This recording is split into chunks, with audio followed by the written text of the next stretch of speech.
Right iliac fossa में pen है, ठीक है।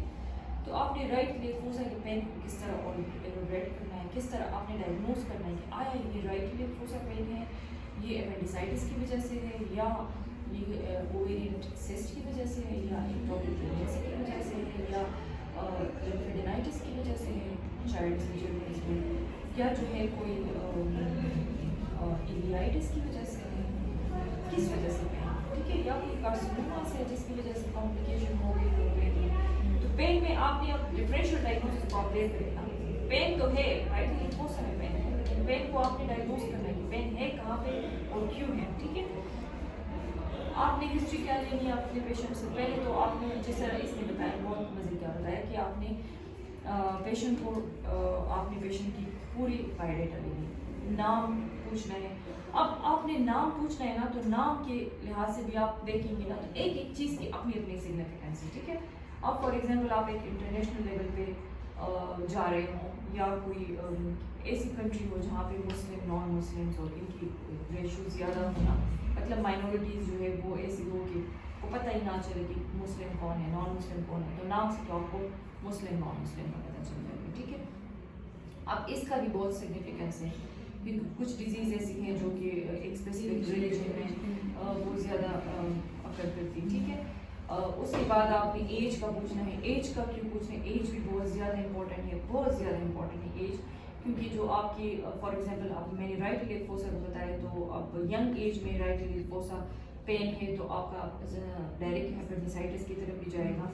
उसके अलावा जो है अगर बहुत ज़्यादा चाइल्ड छोटा सा चाइल्ड है तो आपका और भी जाएगा, यर्सीनिया एंटेरोकोलाइटिस एक इन्फेक्शन हो सकता है उसकी तरफ भी जाएगा, इंटोसेप्शंस की तरफ भी जाएगा पेन का, ठीक है। अगर आपका थोड़ा सा वो है तो लिम्फेडेनाइटिस बहुत ज़्यादा कॉमन होते हैं बच्चों में, ठीक है।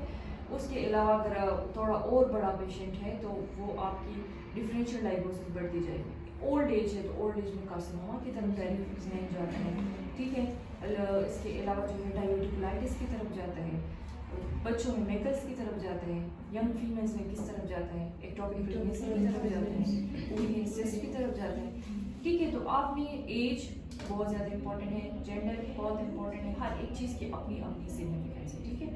एज हो गया, जेंडर हो गया, फिर उसके बाद नेम का जैसे कि मैंने आपको बताया, फिर लोकेशन बहुत ज़्यादा इंपॉर्टेंट है, क्योंकि कुछ डिजीज़ है वो एक स्पेसिफिक जगह पे बहुत ज़्यादा होती है, ठीक है। जैसे कि कोई एंडेमिक मलेरियल वो होगा, ठीक है।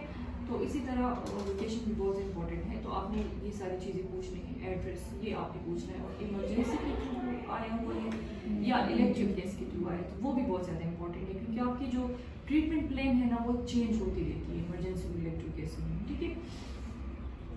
अब इसके बाद में आती हूँ चीफ कंप्लेंट में। चीफ कंप्लेंट में आपने हमेशा कंप्लेंट को ऐसे एक्सप्लेन करना है कि जो आपकी पुरानी कंप्लेंट है उसको फर्स्ट आपने एक्सप्लेन करना है, फिर उसके बाद दूसरी, फिर उसके बाद तीसरी, फिर उसके बाद चौथी, ठीक है। फॉर एग्जांपल पेशेंट है वो कह रहे हैं कि patient is complaining of pain in the right iliac fossa region, ठीक है।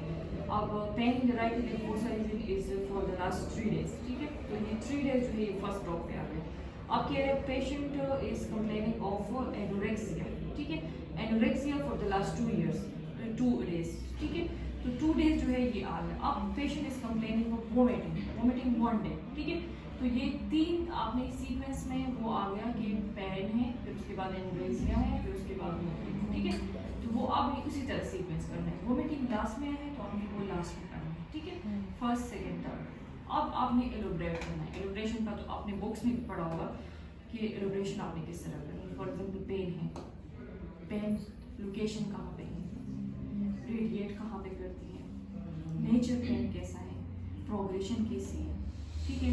और पेन है वो सडन ऑनसेट है कि स्लोली ऑनसेट है, प्रोग्रेशन ग्रेजुअली कर रही है या जो है एक्सेसिव प्रोग्रेशन के साथ हो जा रहा है पेन, ठीक है। रेडिएट करता है बैक की तरफ रेडिएट करता है तो रीनल कॉलिक्स भी हो सकता है, ठीक है।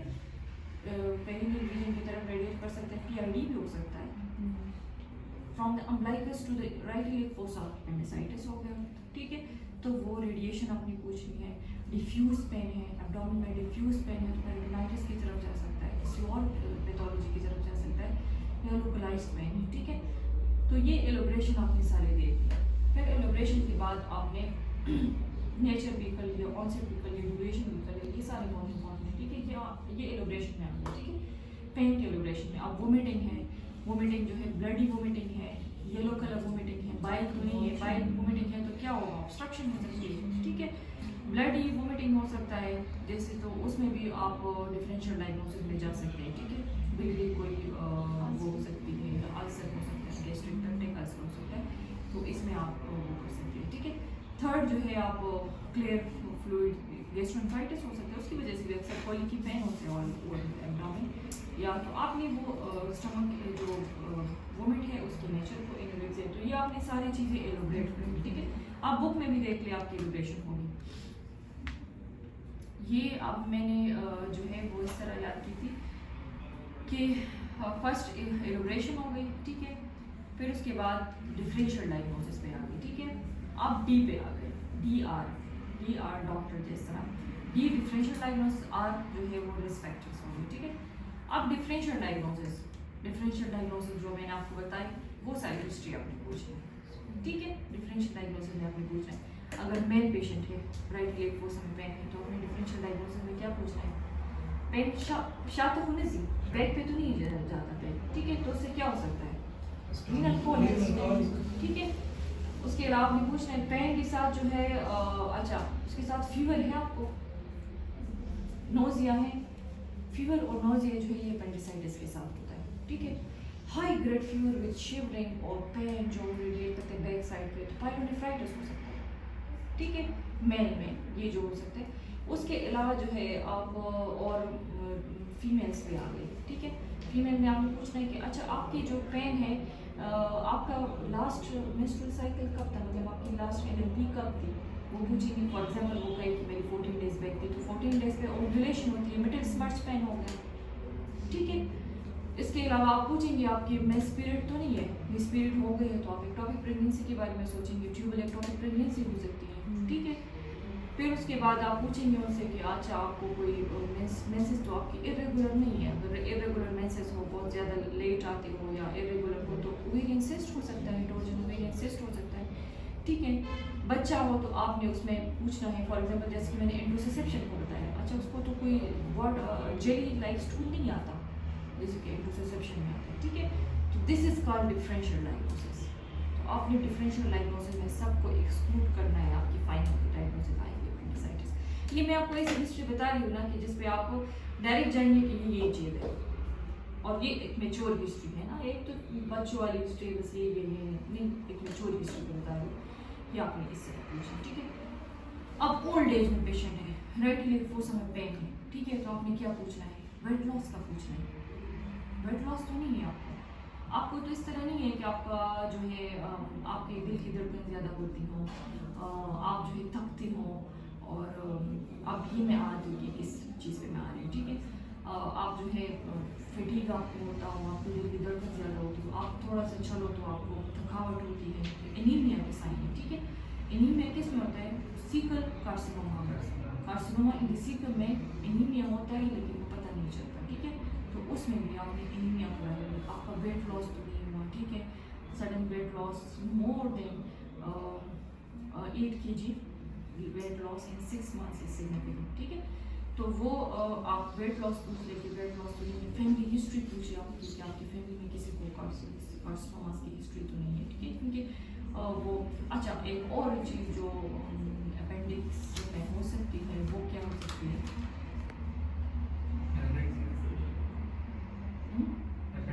ट्यूमर्स हो सकते हैं अपेंडिक्स में। उसमें कौन सा ट्यूमर है जैसे पाल्पिटेशन होती है,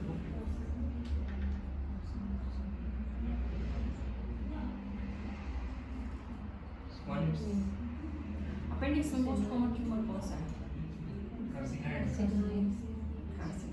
ठीक है। कार्सिनोइड्स की कार्सिनोइड जब मेटास्टेज करती है ना लिवर को, तो उसकी वजह से क्या हो सकती है, आप लोग बुक्स में पढ़ेंगे, फ्लशिंग हो सकती है, डायरिया हो सकता है, कॉम्प्लिकेशंस हो सकती है, वो साइंस हो सकती है, ठीक है। तो आपने ये सारी चीज़ें आपने देखनी, ठीक है। और बस ये हिस्ट्री है। फिर उसके बाद आपने रिस्क फैक्टर को, फॉर एग्जांपल अगर आपके पेशेंट ओल्ड एज है और जैसे कि मैंने आपको बताया, तो आपने रिस्क फैक्टर्स को एक्सक्लूड करना है।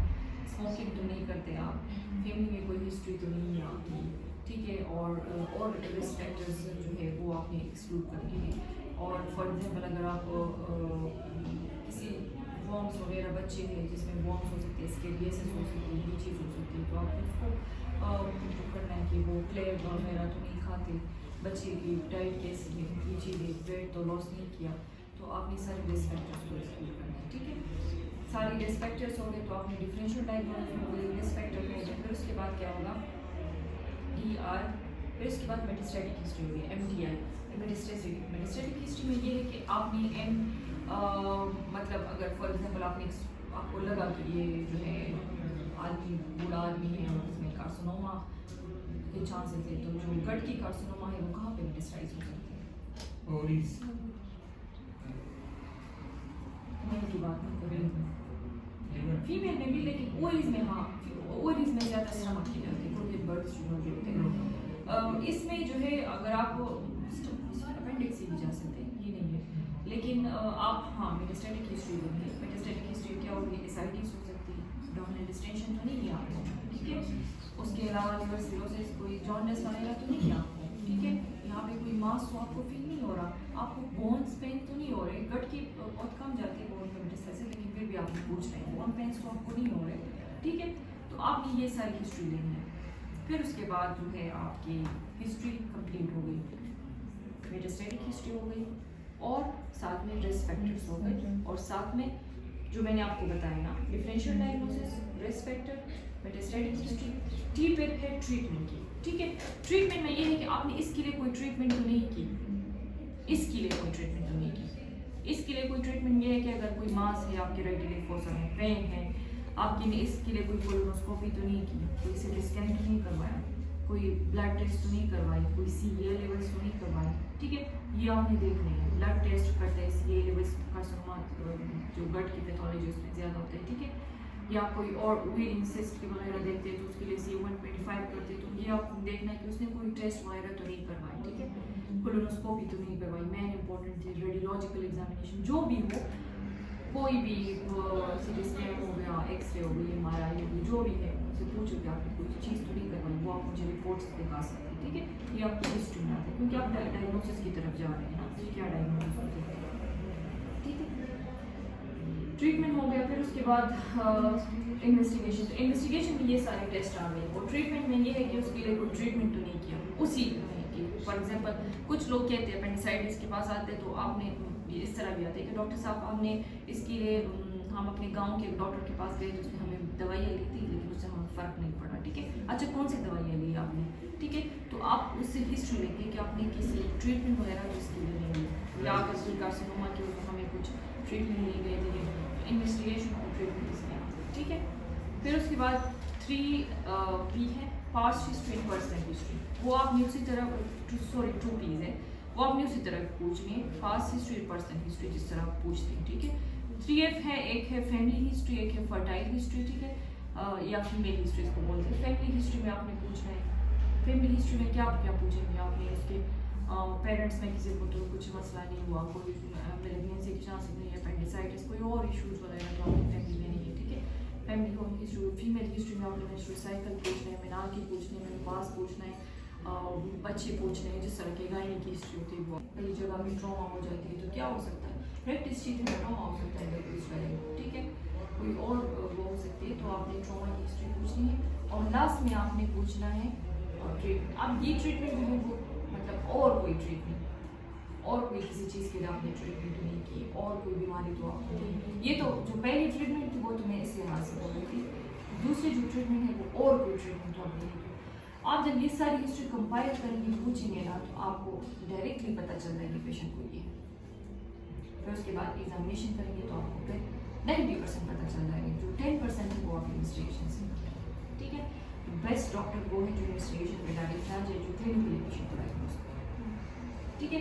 ऐसा ना हो कि बस हाँ ये चलो टेस्ट अल्ट्रासाउंड कर लिए, कर ले, वो कर ले, अल्ट्रासाउंड वाले वजह से हिस्ट्री सही पता नहीं होती, वो भी सही रिपोर्ट्स आपको नहीं दे पाते, ठीक है, इसलिए पता नहीं चलता, तो आपको हिस्ट्री आनी चाहिए।